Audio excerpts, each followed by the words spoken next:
It's mine.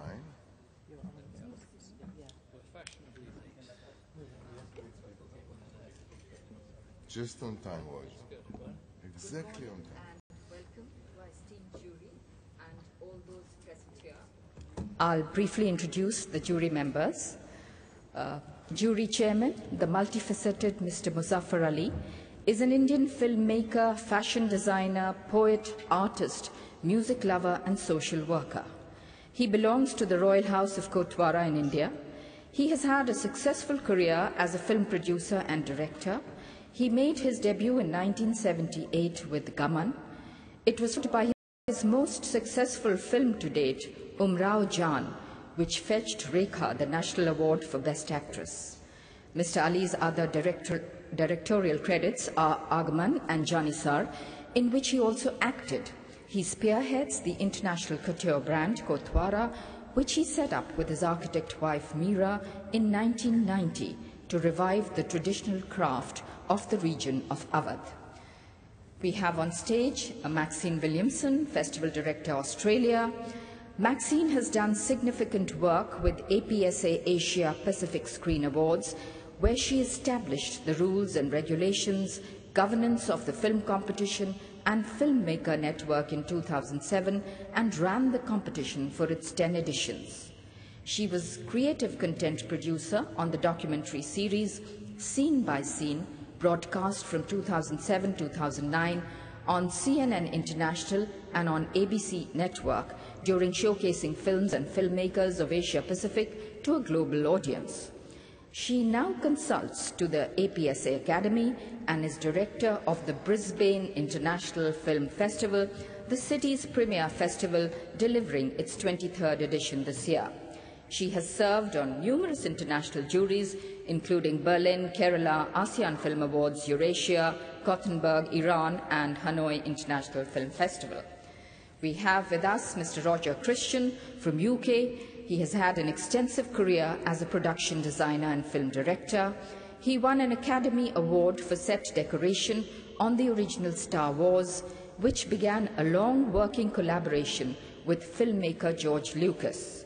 Lucas subsequently tapped Christian to direct the second unit on Return of the Jedi and chose him to helm alongside him on Star Wars. Mr. Christian won an Oscar nomination for art direction in Ridley Scott's Alien. Cinema Alchemist, Christian's autobiography on his creative involvement making Star Wars, Alien and Black Angel, has been recently published by Titan. His second short film, The Dollar Bottom, won an Academy Award for Best Dramatic Short Film and a BAFTA nomination. We also have Mr. Zahi Grath, a well-known actor, director and writer from Israel. Grath's film, The Cousin, premiered at the Venice International Film Festival and bagged nominations from the Israeli Academy and also won him the Best Actor Award at Haifa International Film Festival. His film, Foul Gesture, also won major nominations from the Israeli Academy and top honors at the Haifa International Film Festival and special mention at the Miami International Film Festival. His other film, Giraffes, also garnered 14 nominations from the Israeli Academy and won Script Award at the Jerusalem International Film Festival, among others. We also have Mr. Vladislav Opelyansk, one of Russia's most celebrated directors of photography. He has shot over 100 commercial videos with Coca-Cola, Pepsi and Nescafe, among others, as well as music videos for top Russian pop and rock singers. Most recently, he shot Hostages, which premiered at the 2017 Berlin Film Festival and is also being screened in IFFI as part of Cinema of the World. Mr. Opelyansk also shot The Student, which premiered at the Cannes Film Festival in 2016. Now, I would request the jury chairman and other members to say a few words, after which the floor will be open for question answers. I request Sir Mr. Muzaffar Ali.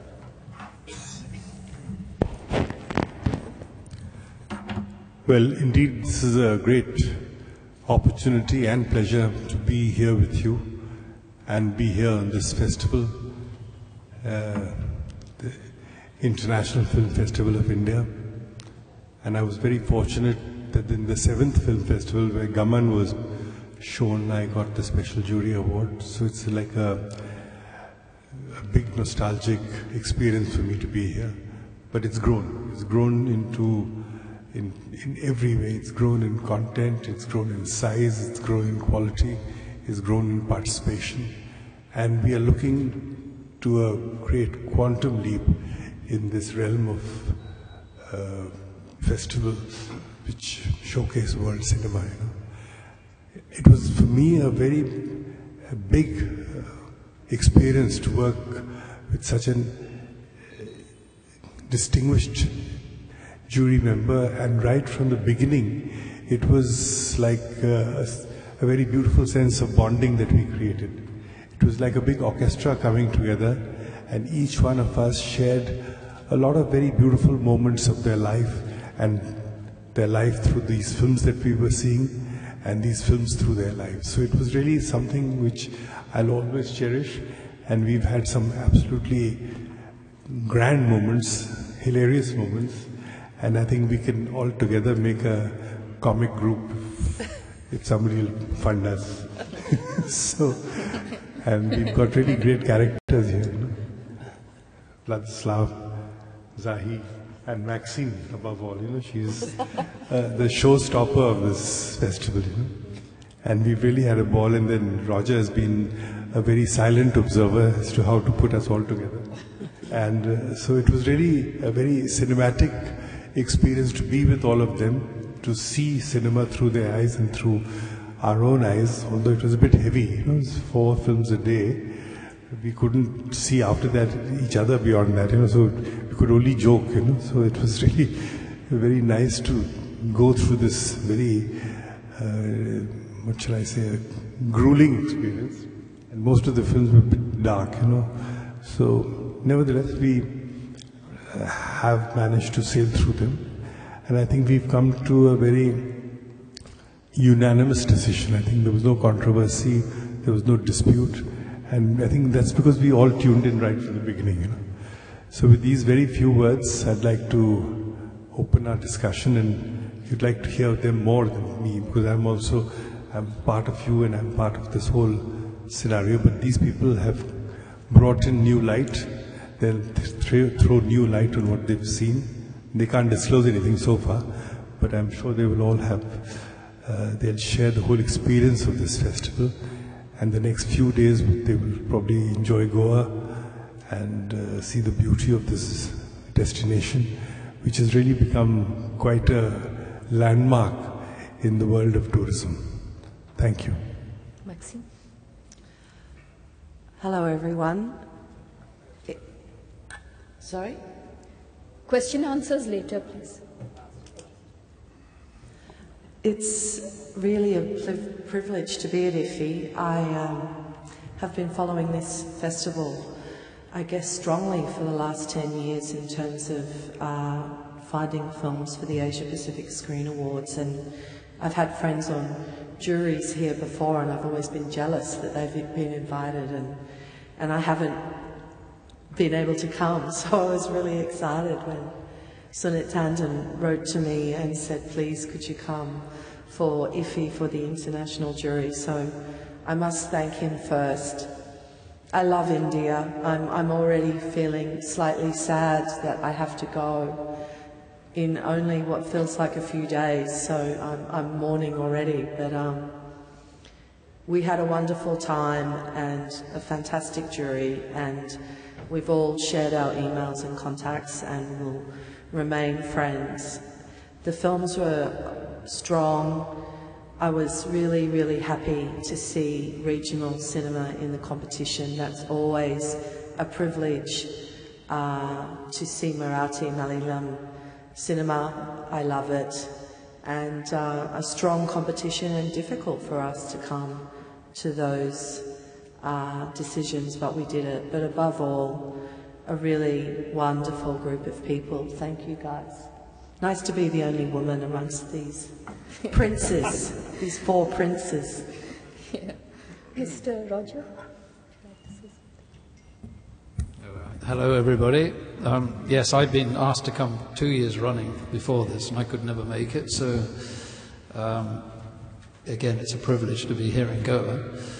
And two things. One is, I do a lot of festivals, as many as I can, because with the demise in the world of independent cinemas, it's very hard for any filmmaker, especially new ones, to get their film shown. And the only place is a festival now.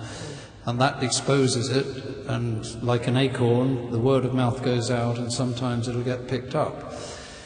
The biggest event of that ever happening is Slumdog Millionaire, which was abandoned by an American studio, and it won an audience award in Toronto and an audience award in London, and they suddenly said, oh, maybe there's a film we could show here, and Danny Boyle, the director, thanked the Toronto Film Festival on the Oscar red carpet. And I said, without them, I wouldn't have been here. So it's really important, festivals, and that's why I'm keen always to promote them. And the second thing is, obviously, I spend a lot of time in India. I never got to Goa, and in fact, I met my wife Lena here. So this is a first trip back for us. So it's a momentous occasion for me, both being here and just being back in India, which I love.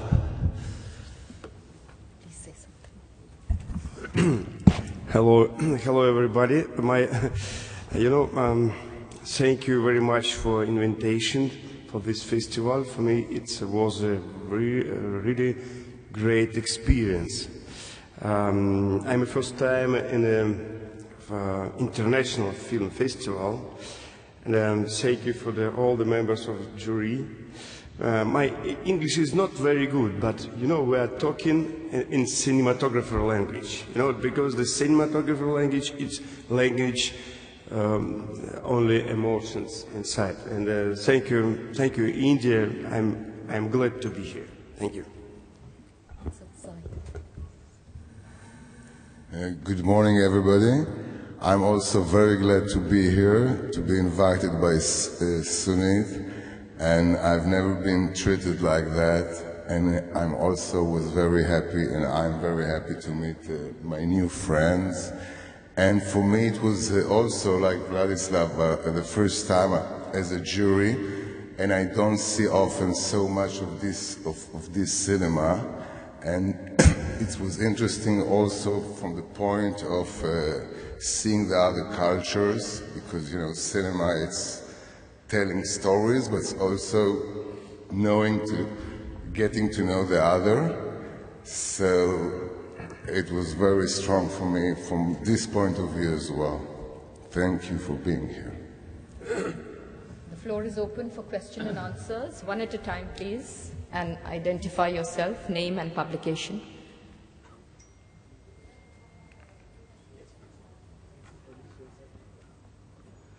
My name is Satyendra Mohan, a film critic.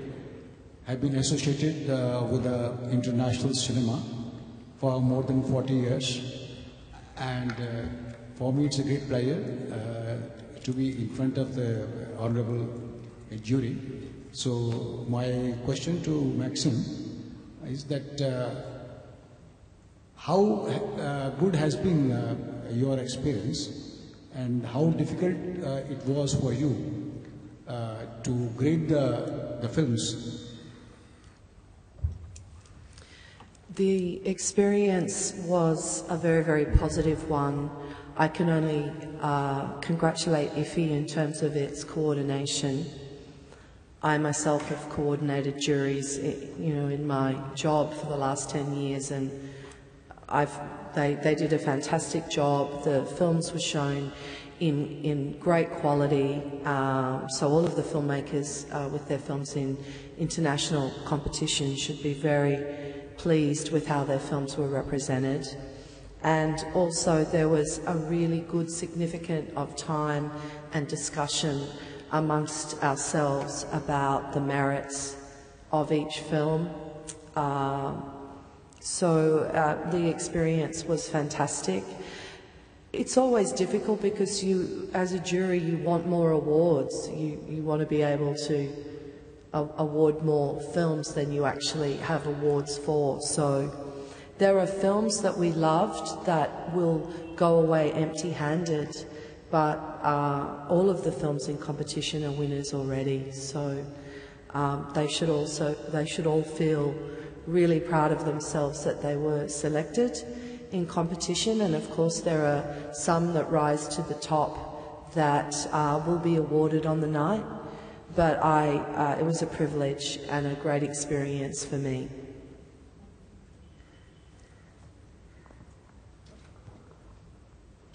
Good morning. My question is to the newcomers on the jury side.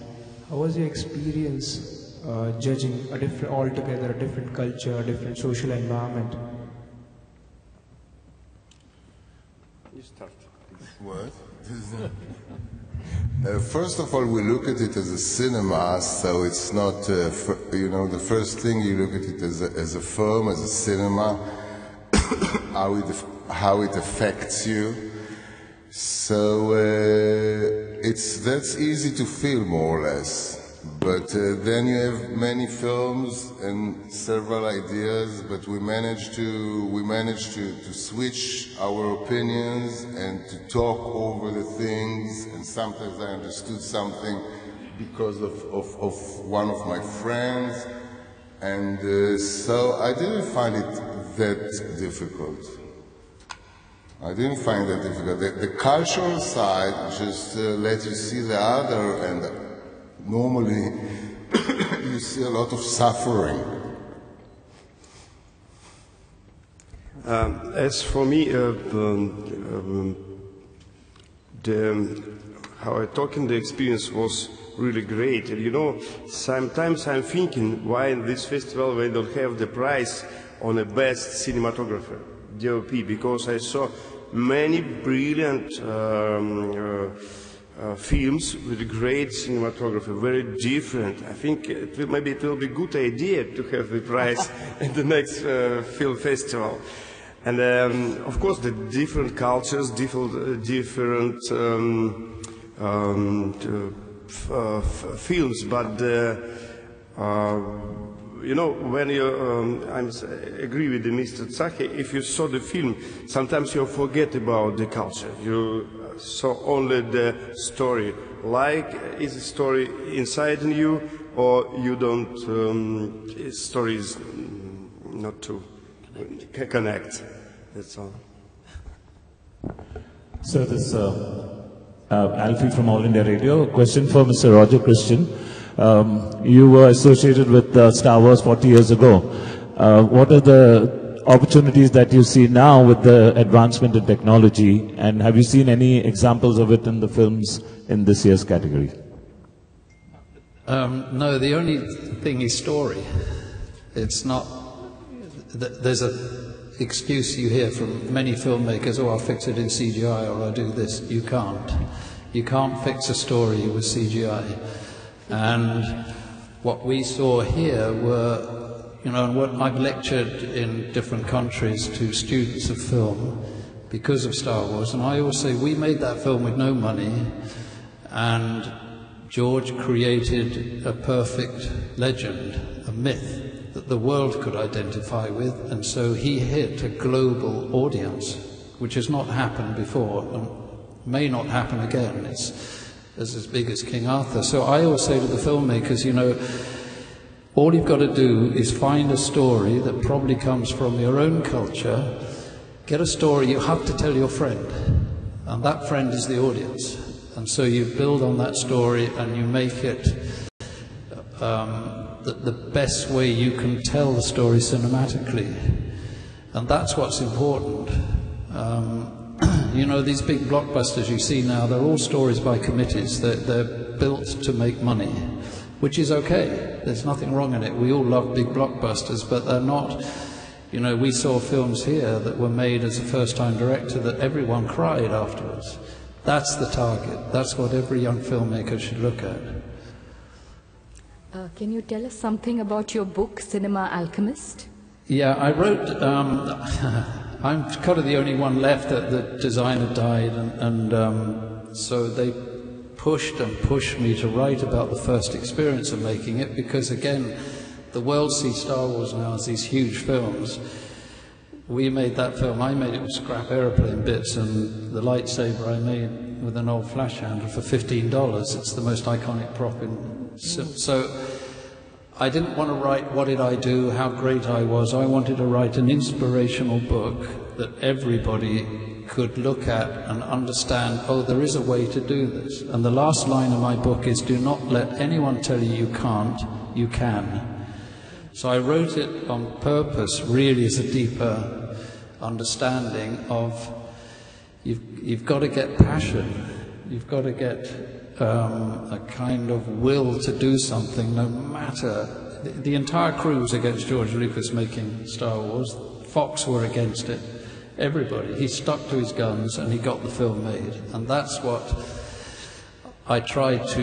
And Alien was the same. It was very low budget. It was a huge endeavor with producers on the set, on everybody's back. And I wanted to write the true stories of what really happened and how we made it. To, as I said, it's inspirational. That's why. And for myself to go into what it was about me, why I broke all the rules all the way through coming. I didn't ever toe the line, and I found a way to do things when other people couldn't. Thank you. I remember exactly where... Is this on? Yeah. Roger. Roger, Maxine wants I remember exactly where I was, what day it was, my mother taking me to Star Wars. It is really one of the big signposts of cinema for me. I get goosebumps about it because I was at a beach holiday, it was the holidays, no one would go with me, and my mother just went, okay, I will take you. And it was like our hair was, you know, pushed back afterwards because we were so blown away by this film. It will remain with me forever, that film. Well, we're making now a documentary based on my book on, there's 5 people who broke all the rules. So I thought we've got to tell this story for the world, what really happened behind it. And when I was coming as a young filmmaker, we all revered Kurosawa. That was our mentor. Everyone in the world I asked, from the biggest filmmakers to people on the streets now, what is the film that changed your life? It's Star Wars. And so we're going to interview people from all levels of life on why and what happened and why and how George created a perfect myth. He created a perfect legend that anyone in a village in China understands, in India, America, anywhere. Because we need myths, we need legends, you know, and your country here has some of the greatest. To me, there's probably only 2 pure legends. One is Krishna, the story of Krishna, and Star Wars now is a perfect legend. It works. And like all great legends, you ride on the surface, you can look at and enjoy the thrill of dark and light and who wins. But underneath it, there are keys that help all of us growing up, who we are, we find our place, and that's very important. Yeah.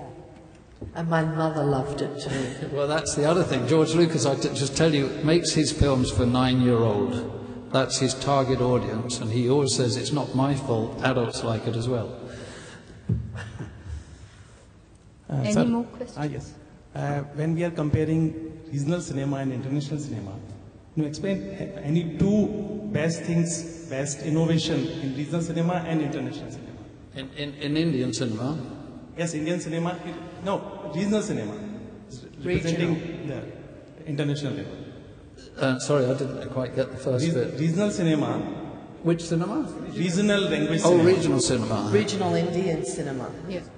What's the question? Yeah. Basically, 2 innovations in regional cinema and international cinema. It's the same. It's like, as they're saying, you know, a story is a story, and it doesn't matter. We're looking whether it's from Bolivia, India, Russia.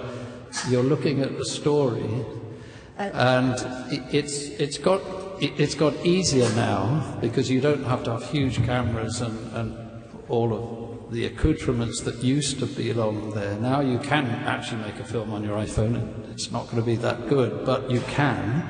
You can make it on a camera.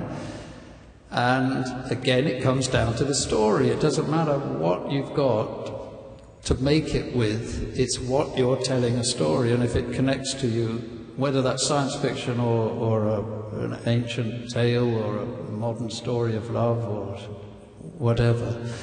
And I think it is exciting, and I know I've seen here and been reading everything. You know, the young filmmakers here are looking now at international cinema much more, so they're changing the way, because, you know, you're a country of Bollywood films, that you make more films than anyone in the world.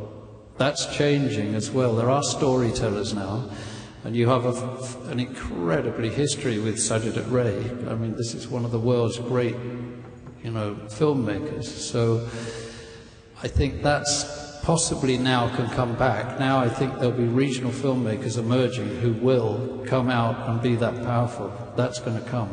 Can I add to that? I think, like, there's already, was it 2 years ago, there was a Punjabi film, the first Punjabi film at Cannes, Four Colours, I mean, Sarat, I don't know whether I'm pronounced Sarat.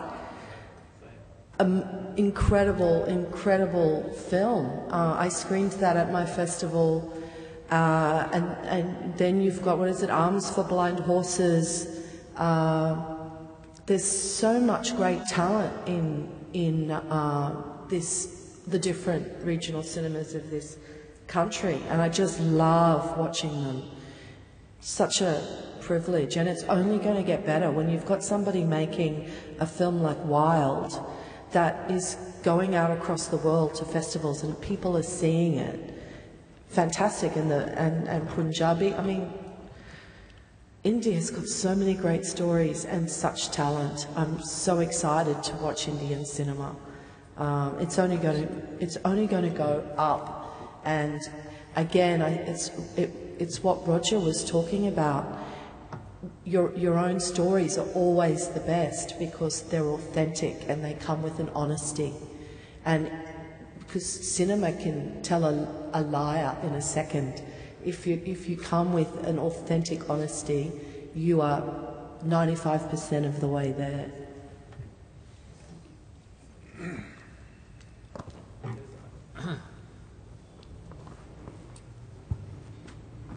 Good morning. My name is Roona Agarwal, and I'm from All India Radio.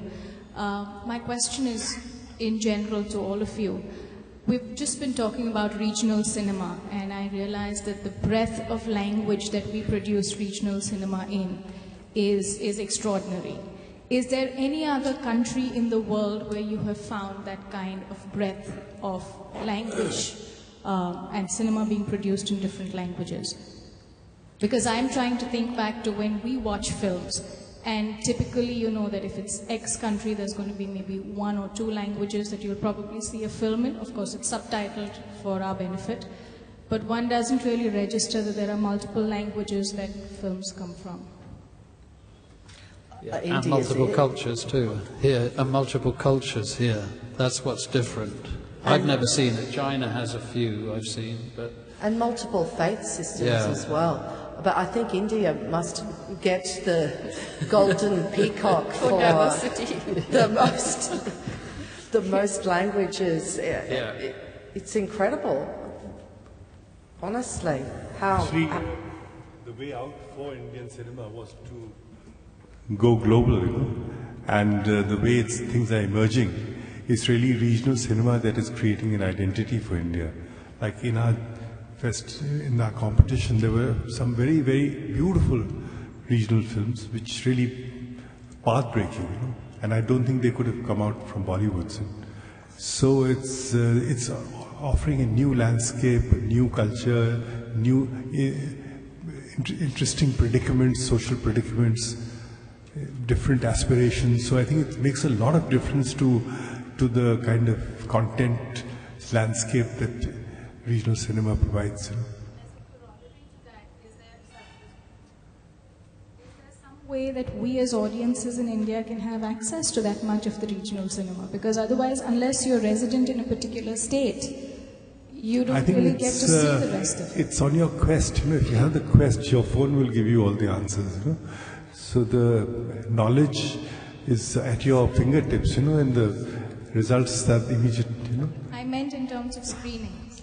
Screening there's a lot of finance and involved in that, you know. So, but today the phone will take you to wherever you are, you know, and everything that you need will reach your reach your retina, you know. So we're fighting piracy as well, right? no, that in this area there's no piracy involved. But that's the free of point. pirates. That's the point to festivals that Roger was talking about as well, and the way that business has gone and the way that cinema is heading. Festivals are more and more important, and cinematheques and places for young filmmakers to go and see world cinema so that they can expand their craft. I'm assuming this festival has significant regional cinema available to Goan audiences. Yeah? Also, don't forget Netflix, Amazon, iTunes, they're all coming here now, and that's where your platform's going to be, because you're going to be able to have all the regional cinema on those platforms, and you're not seeing it, but if you get a big screen at home, that's where it's going to come, and it's happening quite quickly now. See, I've been doing a series of 18 films on textiles and handicrafts, you know, and each film is very short, but I have to get into the interesting legend of that place, you know. But that tells, I mean, it opens a new world of textiles, you know. So I think once you go into the exploration of cultures, India is really something enormous, and I think that's really going to be the future of India. The whole future of Indian philosophy is now going to emerge out of understanding each other, you know. And this understanding of each other is going to break down all the artificial barricades that we are putting of intolerance, you know. Thank you. One last question, Mr. Ali, to you. Umrao Jan, for most of us cinephiles, is probably your best known work. But from amongst your body of work, is there one that is a personal favorite, something that you think is really close to you or resonates with you? See, for me, cinema is a means to an end. It's a journey. I'm taking a journey of my soul, you know. So, and I'm attached to my soil, which is Lucknow, you know. So anything that is born out of Lucknow and it is taking Lucknow closer to the world, or taking Awadh closer to the world, is my journey. And Anjuman is a very interesting film, which is visually a treat, and at the same time it's a spiritual treat also. But unfortunately, these films couldn't reach the box office, as you said, you know. But I'm sure in the future is there when people will explore these films because of their quest for cultures, you know, and our deep urge to share. I think the urge to share you cannot let that diminish, you know. So I must nurse that urge to share with the world, you know. And I think everybody in every part of the country must have that sort of burning urge to share. And that's how he'll become a filmmaker. You know, if you don't have that, like he said, you have to tell the story to a friend. So the friend is the world, you know. A question to the panel. Have you noticed any emerging trends in filmmaking, or would any of you like to predict what is going to be the next big thing or something new that we can hope to see in filmmaking? I think there have been extreme trends, you know, some disturbing trends, some trends which give us hope, you know. Trends that, you know, like the phone is creating some terrible psychological problems in society, and that has become a trend, you know? And it's quite disturbing, you know, what it does. So, and then there's a hope that communication and art can bring the world closer, you know. As Griffith said that in 1924, that 100 years from now, it's the language of moving images that can create true brotherhood of man and end all armed conflicts on the face of this earth. Yeah. Now that is something which has to be understood. And then there are actually the big people who have made this formula as part of their political agenda, you know. Film should not become a nation's political agenda to justify their crimes. It has to be in the hands of independent thinkers who think from their heart and who want to connect with the soul. But also, though, virtual reality is going to I would think, expand. I mean, Roger, don't we have the first VR Academy Award has been presented already? And the other point is that major, master filmmakers are now leaving Iran and going and making films in Spain. And so all those borders that used to exist for cinema have gone, which means we have these cross-cultural opportunities. Asghar Farhadi is making a Spanish film. Georgians and Russians are working together, and that's exciting. So I think there will be more and more cultural communication. And cinema's the most popular art form of the 21st century, so there is a real opportunity to create a sense of other and work towards a common goal of humanity and respect and peace. Let's hope that's the And on a less spiritual level, you haven't got zombies here yet. Zombies. That's great, Roger. That's a good thing. Yeah, good answer.